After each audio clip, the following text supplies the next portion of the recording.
साथियों नमस्कार, कैसे हैं आप सब लोग। आप सबको जय श्री राम, जय बालाजी की।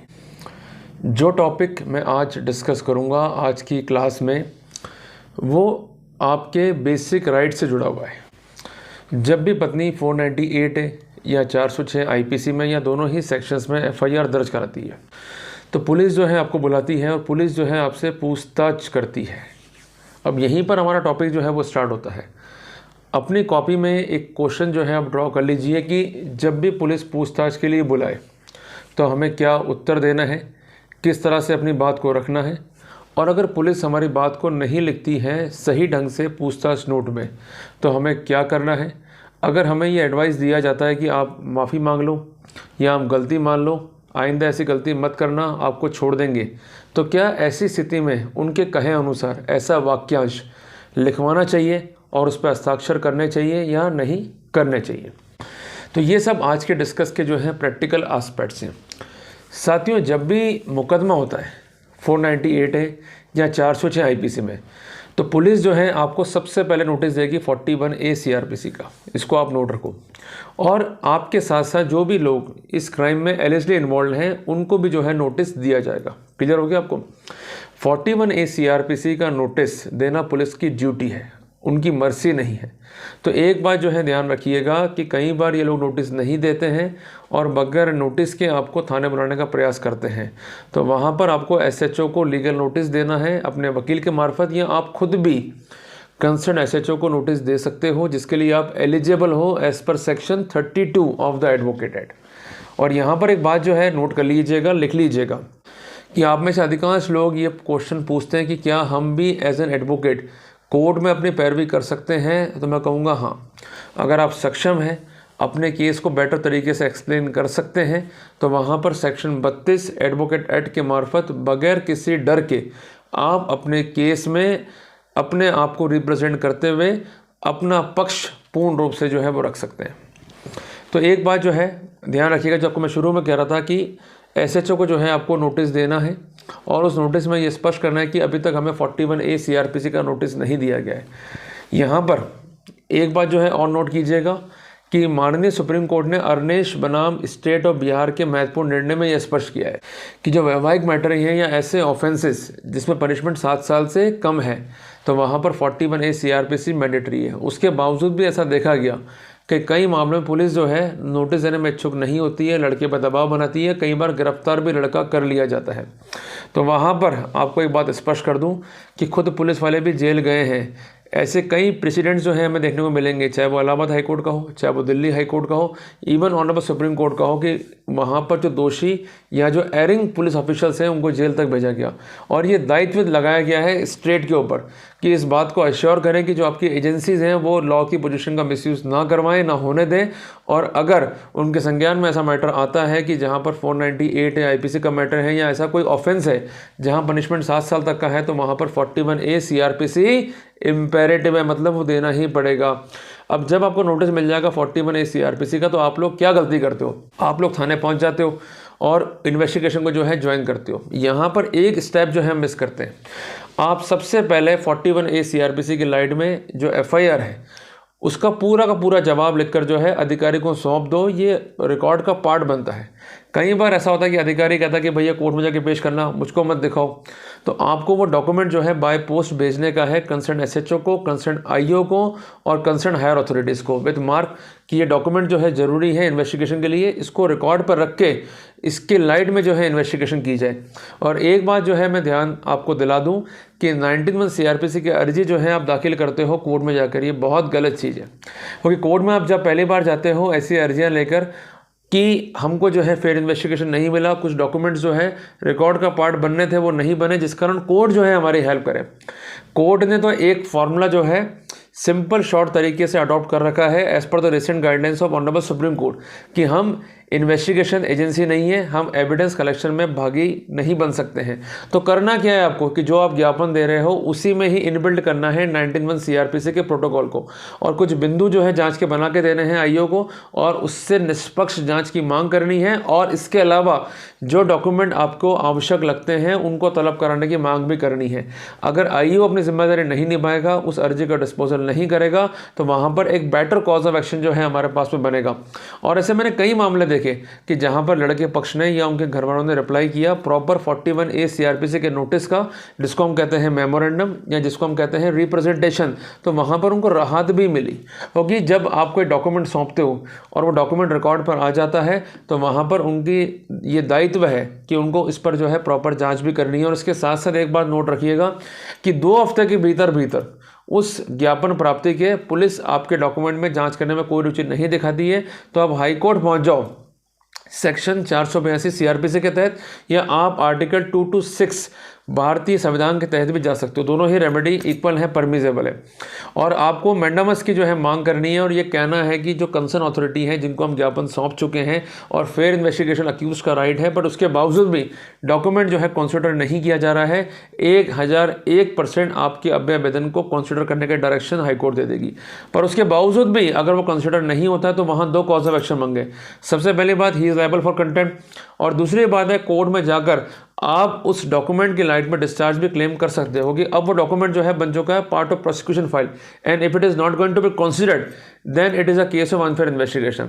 अब यहाँ कईयों के माइंड में जो है क्वेश्चन आ रहा होगा कि जज जो है हमारी बात मानते नहीं है, हम पेश करते हैं, हम आर्ग्यू करते हैं, सुनने को तैयार नहीं होते हैं। साथियों, पूरे इंडिया में एक जैसा हाल है, पर हमें मेहनत करनी है, मेहनत हमारे हाथ में। जब हम युद्ध को लड़ रहे होते हैं तो परिणाम क्या होंगे वो बात की बात है, पर युद्ध लड़ने के हमारे एफर्ट्स ही कमज़ोर हैं, हम प्रयास ही नहीं कर रहे हैं, इधर उधर की बातें कर रहे हैं, तो फिर आप युद्ध को जो है कैसे जीतोगे। एक बात जो है आपको मैं नोट करा दूं, और ये बात जो है काफ़ी इंपॉर्टेंट है आपके लिए। अगर लड़ने का सामर्थ्य शारीरिक रूप से नहीं है, मानसिक रूप से नहीं है और आर्थिक रूप से नहीं है, तीनों ही फैक्टर होने चाहिए पॉजिटिव, तो मेहरबानी करके आप केस को मत लड़ना।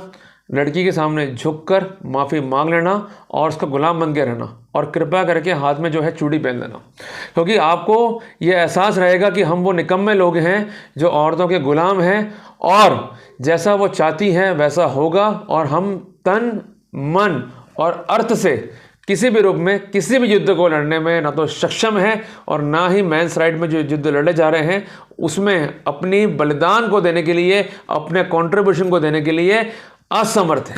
वो हमेशा आपको याद रहेगी चूड़ी, कि भाई देखो कि मैंने चूड़ी पहन ली, अब मैं जो है नहीं लड़ सकता।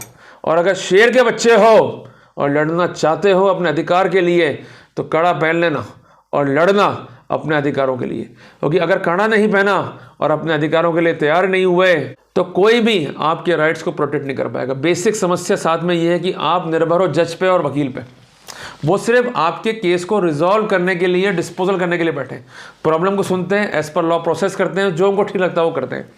बट आप अपने केस के एक बेटर ऑथर हो, आप जानते हो कि केस में क्या क्या हुआ है और आपको करना क्या है, एक अच्छे वकील के माध्यम से या स्वयं अपने माध्यम से भी अपने केस को तैयार करके पुटअप करना है। अगर आप पुटअप नहीं करोगे तो वहाँ पर ट्रबल आपके लिए, no one is here to help you. आप जब तक अपनी हेल्प नहीं करोगे कोई भी आपकी हेल्प नहीं करेगा। आपको अपने वकील से या सलाहकार से रिफ्ट करने की बजाय या इवन खुद भी कन्फ्यूज होने की बजाय एक प्रॉपर तरीके से काम करना है। और जब शादी आप लोग करते हो तब भी तो खर्चे होते ही हैं, तब समाज को दिखाने के लिए आप खर्चा करते हो कि शादी बड़े से बड़े हॉल में करनी है, बड़े से बड़ा हलवाई बुक करना है, बड़े से बड़ा खर्चा करना है, बैंड बाजा सब लेके चलना है। तो जब युद्ध को लड़ रहे हो तो वहाँ कमी क्यों करते हो? देखो, लड़ना तो पड़ेगा, और अगर सक्षम तरीके से नहीं लड़ पाओगे, सक्षम स्थितियों के साथ में, तो वहाँ पर आप सकारात्मक परिणाम भी प्राप्त नहीं कर पाओगे। इस बात को जो है नोट करके रखना। मैंने कई बार देखा है कई लड़कों को रोते रहते हैं कि हम क्या करें, 10-10 जगह जाकर जो है राय मांगते रहते हैं, इससे कुछ नहीं होगा। और एक बात मैं स्पष्ट कर दूं, कहने को तो ये बात है कि लड़का लड़की एक समान, लड़कियां हमें कम्पीट कर रही हैं, वुमेन एम्पावरमेंट, बट शारीरिक रूप से कोई भी महिला पुरुष के बराबर नहीं हो सकती, क्योंकि हमारी शारीरिक बनावट ही अलग है। जो स्ट्रेंथ एक मर्द को दी है वो स्ट्रेंथ ईश्वर ने एक औरत को नहीं दी है फिजिकल फॉर्म में। और जहाँ तक अदर फैक्टर्स की बात है तो उस पर जो है उसको काम करना है और हमें उस पर काम करना है, जिसमें एक इंपॉर्टेंट फैक्टर है उसकी मनोस्थिति। एक्चुअली क्या वो ये मान के बैठती है कि मेरा पति मेरा सब कुछ है, अगर उसने मेरी बात नहीं मानी तो उस पर मैं जो है लिटिगेशन कर दूंगी, उस पर जो है वो मेंटेनेंस मांगूगी, क्योंकि आपने ऐसा स्ट्रक्चर उसको जो है दिखा दिया है कि जो कुछ है मैं ही हूँ, अगर मैं नहीं रहा तो तुम कहीं की नहीं रहोगी। तो कुल मिला के वो अपने आप को सिक्योर करने के लिए, वो अपनी पावर्स को शो करने के लिए केवल झूठा मुकदमा करती है, ताकि आप जो है घबरा जाएं या घबरा के राजीनामा कर लें, या जैसा वो चाहती है वैसा आप करें। पर कुछ लोग हैं जो बहादुर किस्म के हैं, जिनको मालूम है लड़ना किससे। पर लड़ने का मतलब ये नहीं कि सीधे आप जो है जोश जोश में पहुंच गए और मारे गए। सामने एक बड़ी सेना है, सामने उनके पास मॉडर्न जो है वेपन है कानून के हमें मारने के लिए, उनके पास जो है डेटरेंस है, उनके पास पुलिस है, पावर है, पर हमारे पास सोच है।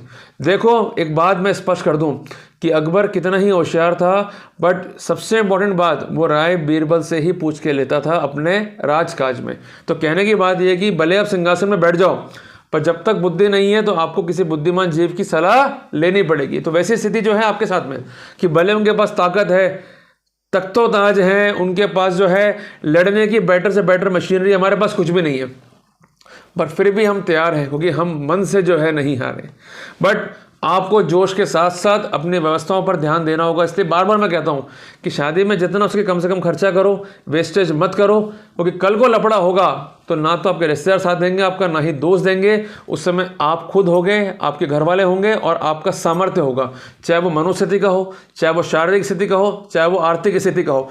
तीनों में से एक फैक्टर पे गड़बड़ा गया तो आप लड़ने में सक्षम नहीं हो पाओगे। और अगर आपको लगता है कि हम सक्षम नहीं है तो कृपा करके मत लड़ना, क्योंकि जो लोग लड़ रहे हैं अपने राइट्स को तय करवा रहे हैं, रिलीफ लेके आ रहे हैं, वो कम से कम मेंस राइट के लिए प्रेसिडेंट्स को जो है रख रहे हैं। पर जो लोग नहीं लड़ पा रहे हैं वो अल्टीमेटली इसको बर्बाद भी कर रहे हैं, क्योंकि गलत सलत तरीके से लड़ते हैं, गलत सलत जवाब पेश करते हैं, फिर कोर्ट जो है एडजुडिकेशन करता है और उनकी मूर्खता जो होशियार माइंडसेट वाले हैं उन पर जो है भारी पड़ जाती होगी, उनके खिलाफ एक लॉ जो है सक्षम कोर्ट से बन जाता है। इस बात का जो है विशेष ध्यान रखो।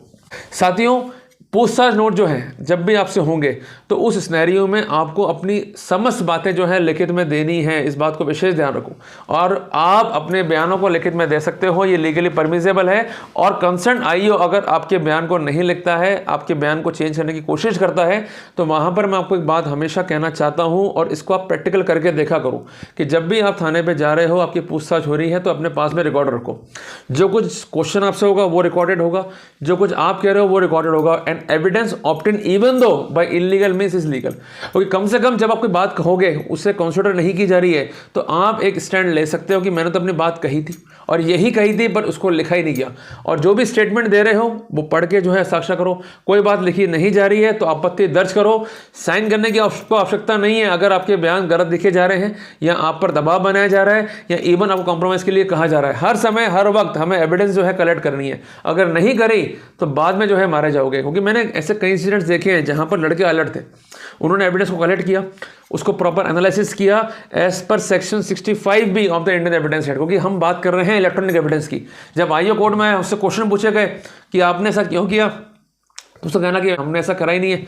तो हमने कहा ये आवाज़ तो आपकी है, ये ट्रांसक्रिप्शन में देखिए स्थितियाँ आपकी दिखाई दे रही है, तो लड़ गया। तो मैंने कहा वॉइस सैंपल दो, तो बोले नहीं देंगे। तो कहने की बात ये कि जितना हम अलर्ट रहेंगे उतना हम फायदे में रहेंगे। क्योंकि उस अटैक से क्या हुआ कि जो लड़की की हेल्प थी जो कि टेंटेटिवली गलत तरीके से होने वाली थी वो नहीं हो पाई, क्योंकि उनका सारा फोकस कहाँ लग गया, खुद को बचाने में। तो कहने की बात ये है कि जितना अलर्ट आप रहोगे, जितना आप केस में इंटरेस्ट लोगे, जितना स्मार्ट प्ले करोगे, उतना ही जो है आप विजय में रहोगे। और स्मार्ट प्ले ही करना है, हार्ड प्ले नहीं करना है। हार्ड वर्कर हमेशा ही घिसते रहते हैं, हार्ड वर्कर हमेशा ही परेशानी में रहते हैं, हार्ड वर्कर समस्या का समाधान नहीं निकाल सकते हैं, but smart worker quickly workout करते हैं, अपना काम भी स्मूथली करते हैं और दूसरे काम भी जो है स्मूथली करने की कोशिश करते हैं। एक बार जो है वापस समझ लीजिए कि आपको जो है वर्कआउट करना है बहुत सिस्टमेटिक वे में। अपने हर केस के पॉइंट्स को आप नोट डाउन करते हुए चलिए और आप जो पूछताछ नोट है उसमें प्रॉपर जो है अपना कॉन्ट्रीब्यूशन दीजिए, क्योंकि पूछताछ नोट वो बेसिस है जहां पर आईओ पहली बार आपके समक्ष होता है और वो सारे स्थितियों पर आपका वर्जन ले रहा होता है। तो आपने 41 A CRPC का जवाब दिया, उसमें आपका स्टैंड क्लियर हो गया, और पूछताछ नोट में भी आप अपना स्टैंड जो है क्लियर कर दो। वो स्टैंड को मैनिपुलेट करना है तो आप राइटिंग में जो है भेज दो। तो कुल मिला के आपकी अपनी समझ आपका जो है बचाव तय करेगी। तो साथियों, अगर टॉपिक समझ में आया, इसने आपको एनलाइटन किया, तो साथियों वीडियो को लाइक और शेयर जरूर कीजिएगा। ये एक लर्निंग क्लास है। यहाँ पर मेरा ऑब्जेक्ट क्या है कि आपको नई चीज़ बताना और चीज़ें ऐसी बताना है जो कि प्रैक्टिकल हो, जिसको हम इजीली जो है वर्कआउट कर सकें और अपना राइट्स जो है वो रिजर्व कर सकें। और एक आखिरी बात ये भी आप जो है नोट कर लो कि जब भी हम कोई कॉरेस्पॉन्डेंस भेज रहे हैं पुलिस को, तो आप जरिए रजिस्टर्ड पोस्ट जो है भेज दिया करो। ये मैं इसलिए कह रहा हूँ क्योंकि अगर आप रजिस्टर्ड पोस्ट से भेज रहे हो, वो लें नहीं लें वो उनकी माता बच्ची है। अगर एड्रेस करेक्ट है तो वहाँ पर सेक्शन 27 जनरल क्लॉज एक्ट का भी प्रिजम्पशन जो है लागू हो जाएगा, तो हमें वहाँ पर फायदा मिलने की पूर्ण स्थिति जो है रहेगी। तो साथियों, जल्दी मिलते हैं भाई एक नए टॉपिक के साथ। टिल देन, जय हिंद, जय भारत।